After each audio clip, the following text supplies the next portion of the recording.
Home staging. Is it effective? Is it even necessary? Let's find out on this episode of Winnipeg's Real Estate Podcast, coming up next.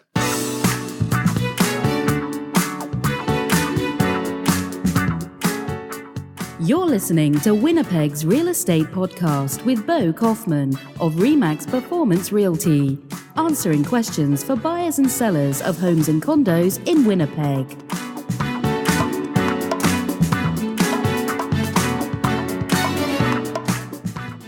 This is Bo Kaufman of Remax Performance Realty, your residential real estate agent in Winnipeg.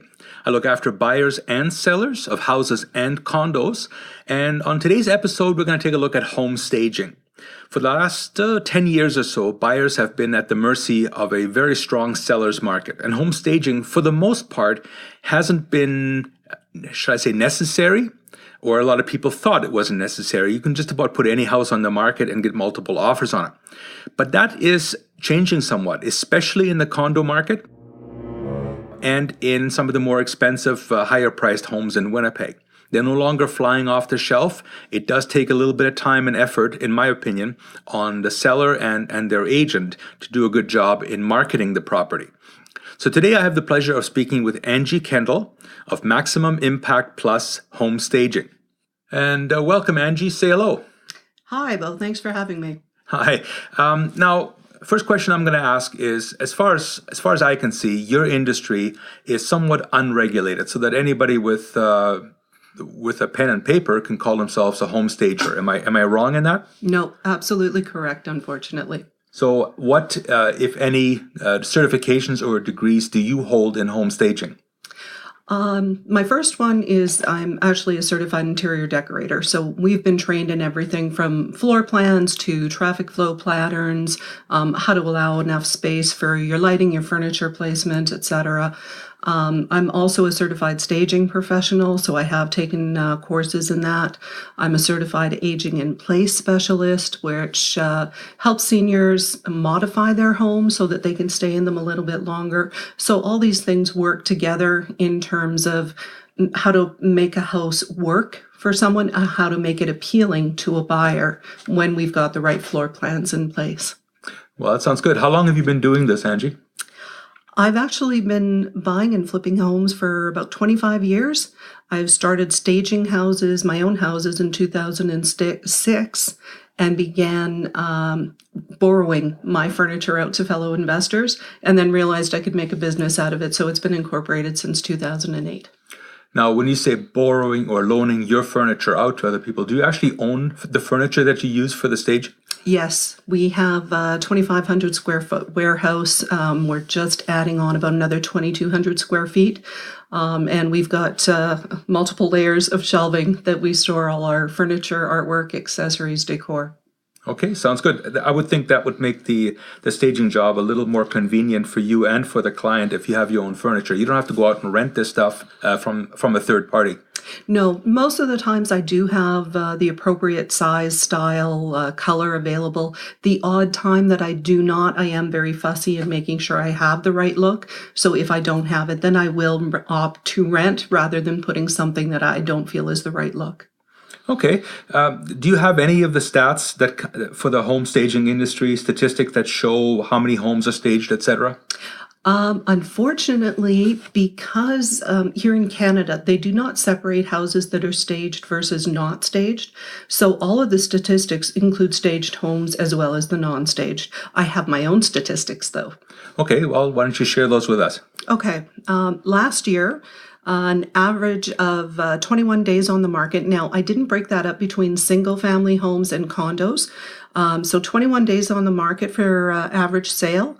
And we had over 50% of those going into either at-list sale or above-list sale. Now, when you say 21 days, that's how long it took to sell an average house that was staged by you? Yes. Okay, so I can share with our listeners that right now the average for a house is somewhere in the low 30 days, and for a condo, it's somewhere in the mid 45 days. So we're talking an average of 21. That's knocking 40 to 50% off the time it takes to sell a house that's staged versus the average sale in Winnipeg. Now, people sometimes get a little worried when I go to their house and I suggest a stager, and people have all these fears and thoughts it's going to be a massive undertaking. What does staging really mean? Does it always mean bringing in furniture? No, absolutely not. Normally what we'll do is we'll start with a consult. It's what we call a basic room-to-room consultation. We go inside, outside, make recommendations on absolutely everything that needs to be done. Now, my previous history was actually as a professional property manager, so I'm very familiar with building structures, all the little details in terms of maintenance. So we will recommend everything from maybe painting your soffits, fascia, boards if they're in bad shape. We have roofers. We actually have a full range of everybody and anybody you know or would need to do any kind of work on your home. So if you don't know someone to do flooring, windows, any kind of cleaning, repairs, outside window cleaning, we have the guys to do that. We've been doing it for so long. We have all our subs in place. And then once we've done the basic consult, it might be telling people which furniture to remove, which pieces to keep. Maybe we want something in a different room because it'll show better. How we live in a home is always very different from how we show it for sale. So we always tell clients that just because it works for the way you're living in it doesn't mean it's the best way to show the home. And we want to impress the buyers that are coming in so that we get those offers. Okay, so once we've gotten the furniture rearranged, then we're also looking at doing any kind of decluttering. That has to be in your cupboards, your closets, any storage areas. Usually people are either upsizing or they're downsizing. They want to make sure your storage areas fit what they have. So emptying out anything that is what we call off season. So your winter coats, your boots, things like that at this time of the year, anything that it's not going to be used, holiday cookware, things that, are packed up into the closets. They're only taken out once or twice a year. It might be a good time to take it, put it in storage, get it off site if you have a little too much storage items. And that way it looks like all your closets are empty, your cupboards are nice and clean and well organized. It's much more appealing for a buyer when they're looking at it. Once we've done the decluttering, the last thing is all the cleaning. So this is anything from your light shades all the way down to your baseboards, inside, outside, windows, absolutely everything needs to be scrubbed down really well. Then the final touch is with the staging. So whether that's bringing in furniture or working with your furniture, accessorizing, maybe you have great accessories and we'll just tell you how best to rearrange them so they look good. But that's the last part that happens before the photos come. The realtor comes in to take the photos. Well, thank you very much, Angie. I think one of the main questions and one of the main objections I sometimes get is about price. So, of course, Winnipeg, being Winnipeg, people want to know what's this going to cost. So can you give us some ballpark figure on anything from consultation to a full staging job? Absolutely. Consults are anywhere between 1 to 2.5 hours in length, depending on the square footage of the home and just how much clutter is in the home that we have to get through. They start at $150 and they'll go up to $250. And it's I base it more on square footage. So you know that you're in there. Most of the consults are in between about $170 to $190. If you're looking at a accessory job for us just to bring in basically anything that will fit in our van. So we have a couple of vans that we'll do if it's, small furniture, maybe coffee table set. Sometimes it's a dining room table that folds down or that we disassemble and set up on site. Area rugs, artwork, accessories. So all those goodies, the accessory packages will start at $750 and they can go up to about $1,500. 15, 16, 1700. That's for the larger homes that, they've bought a big home, but they don't necessarily have a lot of stuff. Now they want to sell it and they want it to look good.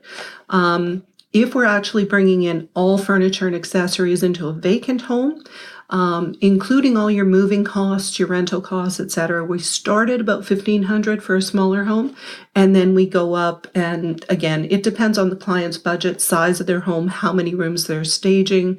It can go as high as $3,500, but again, that's for a much larger home. We've staged anything from condos that were $120,000 all the way up houses that are 1.4, 1.5 million. So we've been all across the spectrum.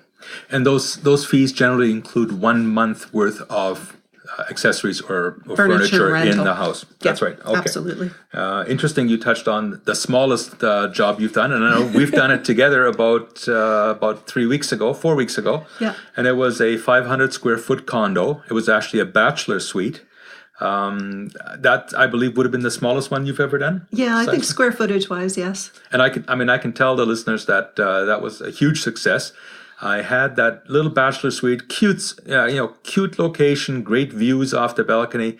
We had it up for a year, unstaged, and then Angie came in and staged it, and we sold it literally a week and a half later. People like to see, I'd like to see the space and like to see, imagine themselves living in the space. So it was very effective. What's the largest job that you've ever done? Oh my. I think it was, I don't even know the exact square footage. I think it was around 5,500 square feet. Wow. Yeah, that was a larger job. That was one of the 1.4 mil, I think. Okay, so big or small, you'll stage them all. Pretty much. Whatever's required, we put it together. Okay, one of the questions that came up with me recently was a homeowner wanted to know that if you bring in your own furniture and you put it in the home and something happens, let's say during an open house, a visitor spills something on it or somebody trips on it or anything happens and damages the furniture, is the homeowner responsible for that? That is a yes or a no. We do have insurance on all of our furniture and accessories, regardless of whatever the location is. If it's intentional damage, then obviously the insurance company isn't going to cover it. If it's an accidental damage, then it'll be covered. In a lot of cases, we've been doing this for 6, 7, 8 years now. I guess almost 10 years now if we go from 2006. I think I've had one picture broken and one vase broken. Okay. So, really, it's not an issue. Okay, good to know. Final question is, what are some of the objections that you get? I think I know the answer, but what are some of the objections that Winnipeggers have to hiring a stager? The main objection, obviously, is cost. And again, when you look at the statistics, and houses are selling so much faster, when you take into account the cost of your mortgage, your utility costs, your property taxes, your insurance costs, right there, in most cases, you're looking at a minimum of $1,000, $1,500, $2,000, depending on the home. So right there, if we've saved you an extra month, 2 months off of that property, allowed you to move into the next one, we've already paid for the staging costs just by helping you sell the house faster. Not to mention the stats say that staged homes sell on average anywhere from 6 to 8% higher than the houses that are not staged. So you're getting more for it anyway. Okay. And you were just telling me a little bit about a friend of yours that hired a painter off of Kijiji. Yes. And what happened there? Quite often when people are getting their homes ready for sale, they do require, some small basic repairs and maintenance. Everybody's always trying to save money. Quite often they will go to Kijiji looking for people. Unfortunately, our friend did find someone there. The gentleman was a painter. He fell off the ladder, hurt himself severely, and ended up suing the homeowner, and the homeowner's insurance had to pay because the painter didn't have workers' compensation insurance. He didn't have any business insurance, liability insurance. So it's really, really important to make sure if you're hiring anybody, they are at bare minimum covered by workers' compensation insurance. All you have to do is type in their company name and go to the workers' comp site. They will list if they're covered and if they're current with their payments and up to date. Make sure they're covered because that way your insurance isn't going to come into play. And just get a good reputation, get references. Don't just hire someone because it's the cheapest job. Quite often we've gone in, made the recommendations, then gone back and seen the house afterwards. And it's such a sloppy job, they were better off not doing it. So hire a professional. They might charge you an extra 15, 20% more, but you're going to get a good quality job. So you do get what you pay for. And if a buyer walks in and they see a sloppy job, the first impression they have is, I got to redo that. So I'm taking X amount of dollars off your list price. So you didn't accomplish anything. Right. And the way I always say it is if you've got a roof that costs the home seller $4,000 to do, the buyer will assign an $8,000 price tag to it because he has to do it, and the inconvenience and stuff like that. So really good point. Well, I think we're going to wrap it up. Angie Kendel from Maximum Impact Plus Home Staging. I've used Angie a number of times to great success, and I highly recommend her. The market is a little more balanced now. So like I said before, home sellers should take a little extra effort to make sure their house stands out. I do the best I can by hiring a professional photographer, making sure the house looks its best, giving it a really good description on MLS, and making it stand out from your competition. But it all starts with having a good product to show and to stand out in those pictures in the first place. So I highly recommend Angie for that purpose. And if you're looking to buy or sell, house or a condo, give me a shout. It's Bo Kaufman with RE/MAX Performance Realty. My direct cell is 204-333-2202. Till next time, bye-bye. We hope you've enjoyed this episode of Winnipeg's Real Estate Podcast. All episodes are available on iTunes and Stitcher. When you're ready to buy or sell a house or a condo in Winnipeg, contact Bo Kaufman at RE/MAX Performance Realty at 204-333-2202 or email at boknowshomes@gmail.com.